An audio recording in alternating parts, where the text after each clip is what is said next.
The last 6 months have laid bare fundamental gaps and inequities within our societies and between them. As with climate change, those who have the least are impacted the most. That's why last spring, Canada worked with Prime Minister Andrew Holness and Secretary General Antonio Guterres to convene a high-level meeting to discuss how leaders around the world could work together to close these gaps and build a better, more equitable system that works for everyone. In May, we agreed to look at 6 urgent areas of action to mobilize financing for the response and the recovery. Over the course of the summer, our 6 working groups produced over 250 policy options.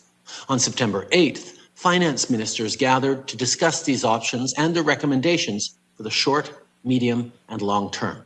The most promising ideas will be taken up within existing IMF and World Bank processes, as well as at the G7 and G20 leaders' summits later in the fall. Then, in December, we're going to have the opportunity to meet again to discuss the progress we've made. Because we understand that right now we have to fix urgent problems, but in the long run, we also have to fix the system so that it works for everyone. To eliminate this virus anywhere, we need to eliminate it everywhere.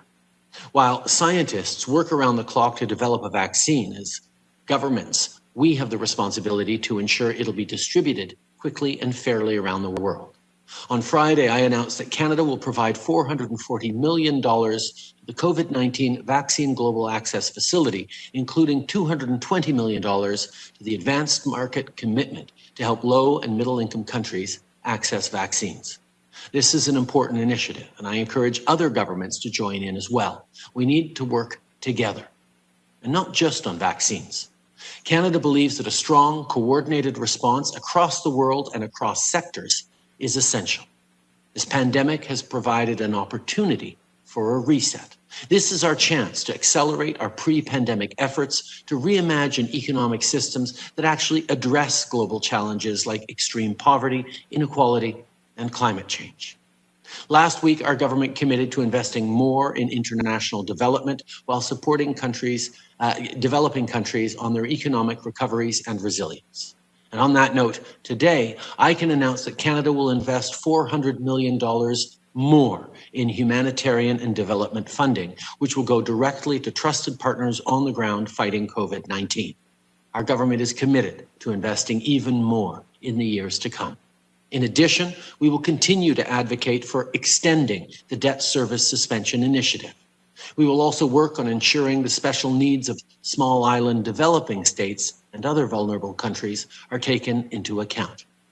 Building back better means getting support to the most vulnerable while maintaining our momentum on reaching the 2030 Agenda for Sustainable Development and the SDGs.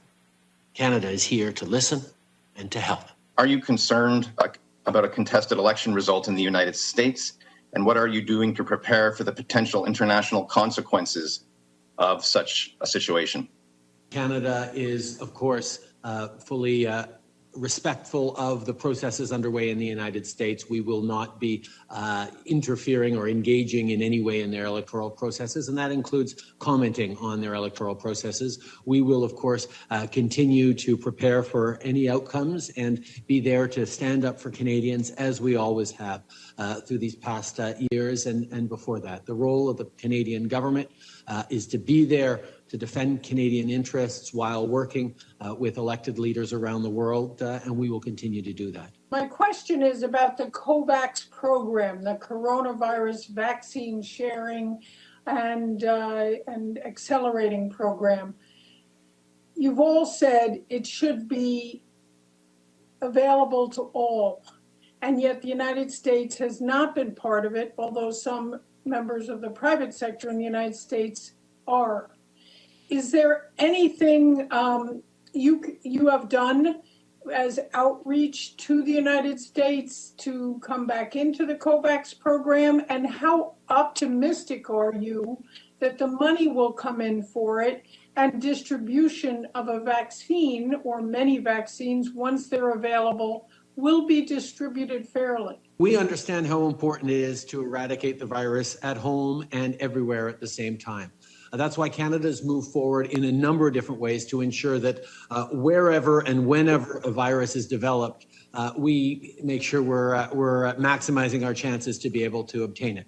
So a big chunk of that is through contributing close to $500 million to the COVAX facility, which works as in we are securing doses for Canada at the same time that we're paying for, and at the same time as we will be paying for an equal number of doses to be distributed to the developing world. That's the large functioning of it that allows for countries to both secure domestic capacity at a reasonable price, but also ensure that our initiative gets vaccines out to other countries as well who don't have the capacity to pay.